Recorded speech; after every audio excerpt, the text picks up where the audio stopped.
তিতা করলা ভাজি করতেছি। চিকন করে আলু কেটে নিয়েছি, তিতা করলা কেটে নিয়েছি, পেঁয়াজ রসুন কাঁচামরিচ ফালি। কড়াইতে দিয়ে দিলাম পরিমাণ মতো তেল, তারপর হচ্ছে পেঁয়াজ রসুন, স্বাদ মতো লবণ। খুব ভালো করে প্রথমে ভেজে নেব। আমি মিনা শখের রান্নাঘর থেকে সবাইকে জানাচ্ছি অনেক অনেক শুভেচ্ছা। আশা করি সবাই ভালো আছেন, আমিও আলহামদুলিল্লাহ ভালো আছি। আমি হচ্ছে গ্রামের মানুষ, আমি গ্রামের মেয়ে। আমরা পাতা দিয়ে রান্না করি, লাকড়ি দিয়েও রান্না করি, গ্যাসেও রান্না করি, কুকারেও রান্না করি। তবে সব সময় হচ্ছে পাতা খড়ি দিয়ে রান্না করি সবসময়। যেহেতু বাসায় আছে পাতা খড়ি, ওগুলো তো আর ফেলে দিতে পারি না। ওই জিনিসের প্রতি একটা অন্যরকম মায়া থাকে, বা ফেলে নষ্টও করতে পারি না। নিজে যেহেতু আছে, নিচেরটা তো আর নিজে ফেলে দিতে পারি না, তাই না? তো এখানে পরিমাণ মতো একটু হলুদের গুঁড়া দিয়ে আলুটা আমি 70% মতো সেদ্ধ করে নেব। ওই পাশে হচ্ছে ভাত বসাই দিছি। তবে পাতা দিয়ে রান্না করতে লাকড়ির থেকে অনেক বেশি কষ্ট, বারবার হচ্ছে জাল দিতে হয়। মানে পাতা তো তাড়াতাড়ি ধইরা শেষ হয়ে যায়, মানে পাতা তাড়াতাড়ি আবার দিতে হয়।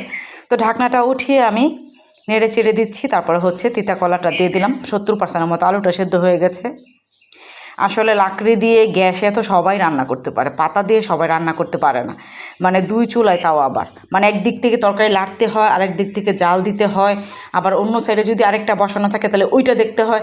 আসলে আমি মনে করি যে গ্রামের মানুষরা পাতা দিয়ে রান্না করতে পারে সে আসল রাঁধুনি আমি মনে করি। দেখেন, একটু পর পর জাল দিচ্ছি, আবার একটু পর পর নাড়া দিচ্ছি, মানে পাতা তাড়াতাড়ি ধরে যায়, একদম কয়েক সেকেন্ডের মধ্যে হচ্ছে ধরে শেষ হয়ে যায়, আবার দিতে হয়। মানে সব কিছুর ব্যালেন্সটা ঠিক রাখাটা আসলে একটা ট্যালেন্টের ব্যাপার আছে এখানে। সবাই আসলে পারে না, অনেকে তো কান্নাই করে দেয় পাতাটা রান্না করতে গেলে। আলহামদুলিল্লাহ সব কিছু দিয়ে পারফেক্ট, মানে অভ্যস্ত।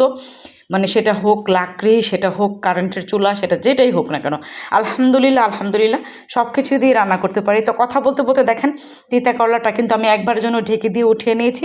আর অবশ্যই এরকম ছড়ানো ট্রেতে বা ছড়ানো প্লেটে তিতা কলা রাখবেন, তাহলে তিতা কলার যে মানে গরমে মানে তিতা কলার কালারটা নষ্ট হয়ে যাবে না। দেখেন কতটা সুন্দর কালার রয়েছে।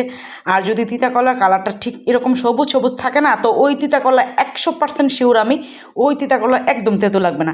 সকালবেলায় খালি পেটে কিন্তু অবশ্যই তিতা কলা দিয়ে ভাত খাবেন, পেটের জন্য অনেক ভালো। ওই বাবা মা যেরকম শাসন করলে আমাদের একটু খারাপ লাগে, কিন্তু আমাদের জীবনের জন্য অনেক ভালো ওই শাসনটা, ওই ধমকটা। ঠিক তেমনি এই তিতা কলাটা সকালবেলা খালি পেটে খেলে আপনার অনেক উপকার হবে, ক্ষতি হবে না কখনো। অবশ্যই কিন্তু খাবেন।